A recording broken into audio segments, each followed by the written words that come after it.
शंकर तलरेजा हैं हमारे साथ, ऑटो इंडस्ट्री एक्सपर्ट हैं। बहुत शुक्रिया शंकर साहब। सर, बजट में जो कुछ आया है ये तो जाहिर है अब सब समझ में आ ही रहा है सबकी। गाड़ियाँ महंगी होंगी, कितनी महंगी होंगी, कौन कौन से नए टैक्सेस लगे हैं, ज़रा हमें समझा देंगे आप? ये सालाना टैक्सेस होंगे, ये रजिस्ट्रेशन टैक्सेस होंगे, क्या होगा?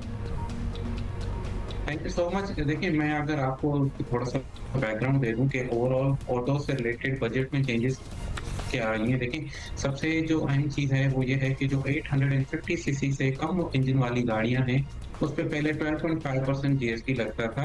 अब वो जाके नॉर्मलाइज हो गया है और 18% लगेगा। तो ये जो एडिशनल 5.5% का जीएसटी है छोटी गाड़ियों पे, तो अगर आप 30 लाख रुपए का रेट भी अज्यूम करें किसी भी गाड़ी का, तो तकरीबन जाके 2.25 लाख रुपए तक का इम्पैक्ट तो सिर्फ इस मेजर की वजह से पड़ेगा, जिसमें 2.25 लाख रुपए हम कह सकते हैं कि प्राइसेस बढ़ सकती हैं 850 एंड बिलो सीसी वाली गाड़ियां। देखिए, जो दूसरा सबसे इम्पोर्टेंट चेंज आया है वो ये आया है कि ईवीज को प्रमोट करने के लिए एक ईवी एडॉप्शन लेवी लगाई जा रही है आइस इंजन वाली गाड़ियों पे। आइस होता है इंटरनल कंबशन इंजन, जो हमारी पेट्रोल डीजल इंजन वाली गाड़ियां हैं उस पे जो है 1% से लेके 3% के बीच में ऑन डिफरेंट इंजन लेवल्स जो है ये लेवी लगाई जा रही है। और इससे भी जो है 50,000 रुपए से लेके कम से कम 1.5 लाख रुपए तक का इम्पैक्ट होगा। तो ओवरऑल अगर छोटी गाड़ियों की हम बात करें तो 2 लाख तक महंगी हो सकती हैं, और जो बड़ी गाड़ियां हैं because of the EV adoption levy वो भी जो है लाख से 1.5 लाख रुपए उनका रेट बढ़ सकता है। जिस तरह से साहब आपने भी बताया कि हुकूमत अब चाह रही है कि पेट्रोल और डीजल वाली गाड़ियों की हौसला शिकनी करे, आइस टैक्स या जो आप ईवी लेवी बता रहे थे वो लगाने जा रही है, इलेक्ट्रिक गाड़ियों को बेसिकली प्रमोट करना चाह रही है, तो क्या आप समझते हैं पाकिस्तान में जो मौजूद हैं गाड़ियाँ उनकी मुतबादिल इलेक्ट्रिक गाड़ियाँ मौजूद हैं जो कंज्यूमर्स फिर कंसिडर कर सकें? देखिए, ईवी गाड़ियां लेकिन गवर्नमेंट की तरफ से फिस्कल स्टिमुलस तो बहुत है। मैं अगर आपको बताऊं तो पाकिस्तान में जीएसटी जो गाड़ियों पे लगता है, आइस इंजन वाली गाड़ियों पे 25%, बड़ी गाड़ियों पे जीएसटी लगता है, छोटी गाड़ियों पे 18% तक अब जाके लगेगा।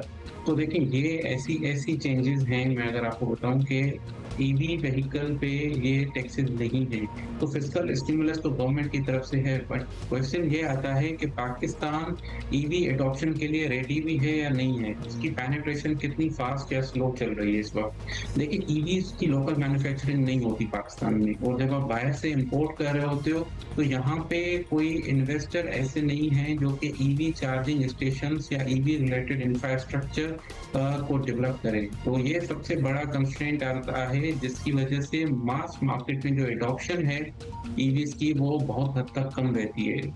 रही बात टैक्सेस की, तो गवर्नमेंट ने अपने एंड पे काफी हद तक इसमें फिस्कल स्टिमुलस दिया हुआ है in terms of lower taxes, but again the problem comes in कि यहाँ पे जो इंफ्रास्ट्रक्चर है वो डेवलप नहीं है प्रॉपरली। तो इस वजह से ये जो पेनिट्रेशन है वो स्लो ही रहेगी और एक नीश मार्केट को टारगेट करेगी, जो कि अपने चार्जर्स, अपनी जो ओन समझ लें जो बिजली है वो यूज करते रहेंगे, और जिनके पास अपनी जगह होगी चार्जिंग स्टेशन की लगाने की, उनके पास कुवत होगी अपना बड़ा चार्जर लेने की। ये ऐसे ऑपरेशनल चैलेंजेस। शंकर साहब, इंपोर्ट के रूल्स में भी कुछ चेंज किया है। अब जो कुछ हुआ है, लोकल ऑटो इंडस्ट्री बहुत खुश नहीं है, गाड़ियां बेचने वाले डीलर्स भी ज़रा रिजर्वेशन रखते हैं। क्या आप समझते हैं कि लोकल सनत इससे मुतासर होगी, बुरे तरीके से मुतासर होगी? क्या इनके रिजर्वेशंस जायज़ हैं? देखिए, गाड़ियों की प्राइसेस का अपनी जगह पे इशू है, लेकिन सबसे बड़ा जो मसला है वो है इंफ्रास्ट्रक्चर का। देखिए, मास मार्केट की पेनिट्रेशन बहुत डिफिकल्ट होगी पाकिस्तान में, क्योंकि यहाँ पे इंफ्रास्ट्रक्चर डेवलप नहीं है।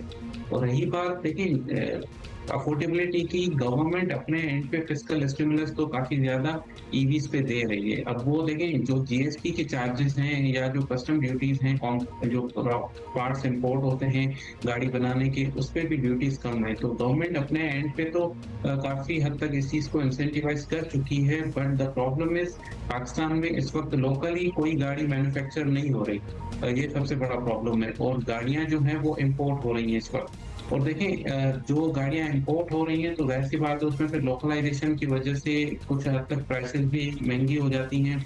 तो ये थोड़ा सा प्रॉब्लम एक एंड पे आ जाता है, but again as I said पहले भी जैसे मैंने कहा कि सबसे इम्पोर्टेंट है कि गवर्नमेंट इस वक्त ईवी एडॉप्शन लेवी जो लगाई है डिस्करेज करने के लिए इंटरनल कंबस्शन इंजन्स को, और दूसरा कार्बन टैक्स भी गवर्नमेंट ने इम्पोज किया है।